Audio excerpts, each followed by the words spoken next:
बिहार में 5 विधान परिषद सीटों के लिए जो चुनाव हुआ है, उसके जो परिणाम आए हैं, उससे आप कह सकते हैं कि सभी पार्टियां खुश हो सकती हैं।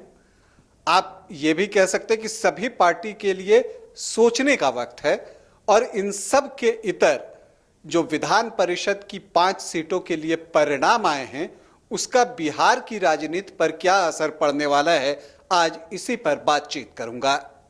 नमस्कार, आप देख रहे हैं न्यूज बाइस्कोप और मैं हूं राकेश रंजन।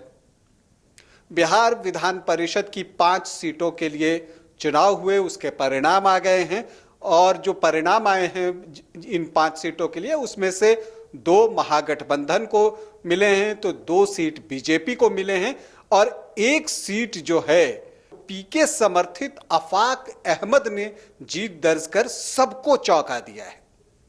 कैसे क्या कुछ हुआ ये बताऊं आपको। अगर सारण की हम बात करें तो जो सारण शिक्षक निर्वाचन क्षेत्र है, वहां से पीके समर्थित जो प्रशांत किशोर हैं, उनके समर्थित आफाक अहमद ने जीत दर्ज की है और ये जीत जो है बिहार की राजनीति पर बड़ा असर डाल सकता है, क्योंकि इस जीत का जो आप कहते हैं प्रभाव है, वो सिर्फ सारण भर ही रहेगा या वो बढ़कर चंपारण तक पहुंच सकता है, ये देखना दिलचस्प होगा। और इनसे भी इतर एक बात अगर मैं कहूं तो वो ये देखने को मिलता है कि अगर यहां पर हम बात करें महागठबंधन की या हम बात करें बीजेपी की, दोनों ही दलों के जो प्रत्याशी रहे वो पीछे छूट गए। मतलब ऐसा नहीं था कि आफाक अहमद को इन दोनों में से किसी का समर्थन प्राप्त था। तो ऐसे में दोनों ही दल हारे हैं और अब प्रशांत किशोर इस बात को बहुत जोर शोर से कह रहे हैं और कह भी सकते हैं कि देखिए, इसमें जो बीजेपी वाले हैं वो कहते हैं कि हमारे वोट कट गए, तो महागठबंधन वाले कह सकते हैं कि हमारे वोट कट गए, लेकिन दरअसल ये आफाक अहमद के वोट हैं। तो क्या इसका क्या इम्पैक्ट पड़ सकता है? क्या जब जन सुराज यात्रा प्रशांत किशोर की संपन्न होती है, क्या इस जीत से उत्साहित होकर वो एक राजनीतिक पार्टी की घोषणा कर देंगे? देखना है, इस पर हम आगे बातचीत करेंगे।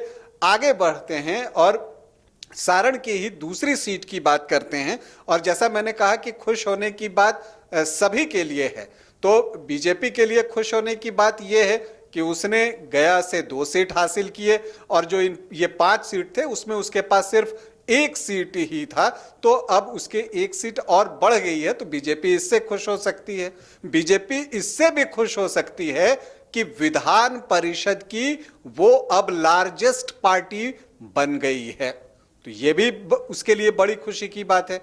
दूसरी तरफ महागठबंधन और जदयू इस पर खुश हो सकता है कि देखिए, हमने जो है कोसी में और सारण का जो स्नातक निर्वाचन क्षेत्र है वहां पर एक तरफा जीत दर्ज की। और ये जो सोचने की बात मैंने कही कि सभी के लिए है, तो यहां पर बीजेपी को ये सोचने की जरूरत है कि कोसी में इतनी जो पराजय है उसकी, इतनी जो आप कह सकते हैं कि तगड़ी डिफीट उसे क्यों मिली, ये सोचने की जरूरत भाजपा को भी है कि उसका प्रत्याशी तीसरे नंबर पर कैसे चला गया।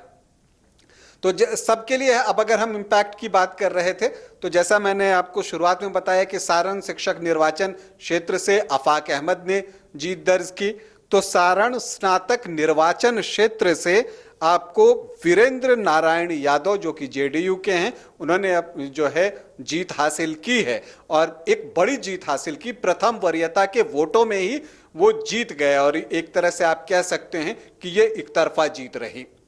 गया में जो अवधेश नारायण सिंह थे, वहां पर मुकाबला जो है वो करीबी था और उनके जो खिलाफ कैंडिडेट थे वो भी तगड़े कैंडिडेट थे। और अगर हम बात करें तो वहां राजद के पुनीत कुमार सिंह थे, तो एक कड़ी टक्कर थी दोनों के बीच में, लेकिन अवधेश नारायण सिंह ने जीत आखिरकार हासिल की और अपनी सीट जो है वो बचा ली। और न सिर्फ अपनी सीट वहां तो बीजेपी ने बचाई, इसके अलावा गया शिक्षक क्षेत्र में जीवन कुमार ने संजीव श्याम सिंह को पराजित करके ये सीट जो है जेडीयू से छीन ली।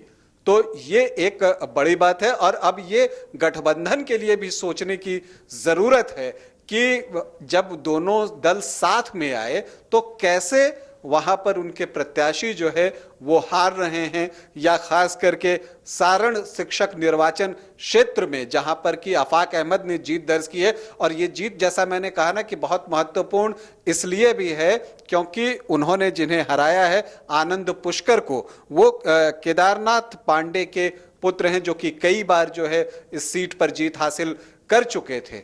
तो इतने सारे दलों का समर्थन प्राप्त होते हुए वहां पर महागठबंधन क्यों हार रहा है, यह महागठबंधन के लिए भी सोचने का विषय है, चिंता की बात है। तो ये सारी चीजें जो है, इसका इम्पैक्ट आप देख सकते हैं। विधान परिषद चुनाव की अगर हम बात करें तो जो मुझे असर दिख रहा है, एक तो ये है कि जो प्रशांत किशोर हैं वो अपनी राजनीतिक पार्टी की घोषणा कर सकते हैं। इस जीत से निश्चित तौर पर वो उत्साहित होंगे। इसके अलावा भारतीय जनता पार्टी जो है वो अब विधान परिषद की लार्जेस्ट पार्टी बन गई है। इससे पहले तक जो है जनता दल यूनाइटेड जो है वो विधान परिषद की लार्जेस्ट पार्टी थी, और उस समय जो है, अब अगर हम स्थिति देखें तो जेडीयू घटकर 23 और बीजेपी जो है ये 24 हो गया है। तो लार्जेस्ट पार्टी जो है विधान परिषद में, जहां की 75 सीटें हैं, उसमें Bharatiya Janata party largest party हो गई है। 8 मई को ये औपचारिक तौर पर हो भी जाएगा। तो यही बातें थी जो विधान परिषद का चुनाव हुआ, उसके परिणाम आए और उसका बिहार की राजनीति पर क्या असर पड़ सकता है। अभी के लिए इतना ही, इजाजत दें, नमस्कार।